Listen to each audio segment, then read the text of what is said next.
So this weekend's quarantine focus will be on taking the inline fabrication custom mount, which has proven to be, I've lost a day already on progress because I have these bolts.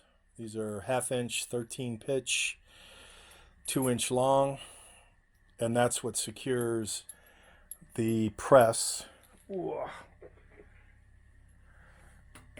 The press. Let's see, can you even see that? Yeah, that's what secures the press. And I should probably lock the wheels with my garage slope. That's what secures the press to the stand, because there are nuts on the underside of this plate that are welded in that I'm not going to be changing. So when I talked with Dan, we made sure that the plate that he made could accommodate a 1/2 inch bolt, which is not something he normally does. His is usually 1/4 inch by whatever length, and I think the largest 3/8. In fact, I have a plate here for another project that I think that's his biggest that I'm aware of, or at least that I use. So I thought, oh, no problem. I'll just go down to the local orange or blue shop and pick up this shape in this size. No. Nope. I tried both. Looked on their website. Looked like they had it. Go down there. They don't have it. They don't carry it. Only certain stores in their franchise do, and they're 15 miles away, and you can't have it shipped, and blah blah blah blah blah blah blah. So then I'm talking to a buddy on the phone, and we start calling around local Ace Hardwares, because all the small shops around me are closed.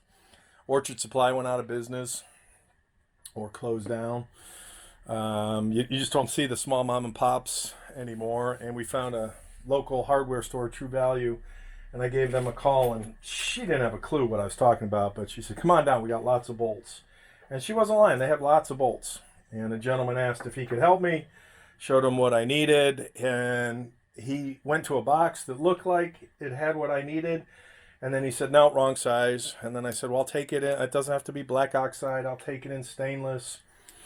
And he said, yeah, okay, let me check. And no, they didn't have it in stainless either. So I thanked him, and then I hung out there for a few minutes, and then I double checked where he looked, and lo and behold, they had 2-inch and 2.5 inch versions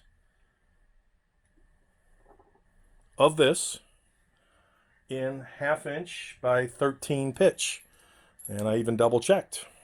And when I got home, I made sure they would screw in, which they do. So we're in business. The only downside is, actually, I don't know if there's a downside. I still believe the downside is going to be, the Dan, based on my measurements, I don't have an issue with concern that Dan got it right. My issue is, did my measurements, were they good enough for Dan so that Dan could get it right? So the first thing I'm going to do, and I'm not going to show this because it's not an aha. I'm going to take this press off this stand, and I'm going to mount it to an inline fab top plate so that I can put it over here for now. Kind of just get it out of the way while we work on this, seeing what this stand looks like when it's a little more exposed, because I don't know if I'm going to have to do any metal work or what. So when I come back, or when you're back in a second, more like many minutes for me, we'll see hopefully the press on this stand. So back shortly. All right, that's progress. So I use the storage dock that I have hanging off the side of my bench to do plate mounts, because if you've ever tried to tip a press upside down and mount a plate from inline, you need like 3 hands. So this allows me to let it hang, easy to get the bolts in, tighten things down, and now I'll put it on here. for the very first time ever. All right, so I didn't hear angels sing, but this is the very first time ever in the history of owning this press, and this is my first progressive press to ever be on that mount, to my knowledge, to my memory. I'm pretty sure, but I am getting old, so I might have forgotten. And off to the side here, and we'll wiggle it around, is the stand. So now, this has been on here forever and a day, so I will pry this off and see what the metal looks like underneath. I don't really care. I'll clean it, but I'm not going to do probably any metal prep because the inline fab plate is going to go on here. All right, so that's the next step. Back in a few. That is very, very cool. Okay, so when we last left off in our previous episode, I was going to pull the wood off here, and then I got to thinking, why? Because it pays homage to what this stand was, the press that it was for, and you can see it through the top, the Hornady label that I put on there. So the less good news is I bought 2 sets of bolts. One was 2 inches and one was 2.5.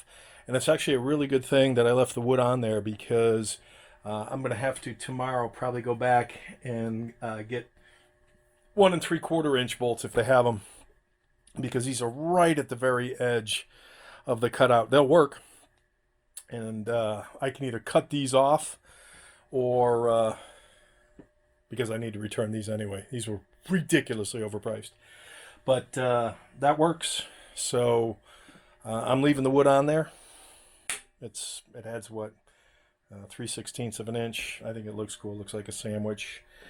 I would try and put this press on here right now, but with the tripod, my bad hip, I'm not gonna risk it. So off camera, I'll put it on and I'll be back in a minute.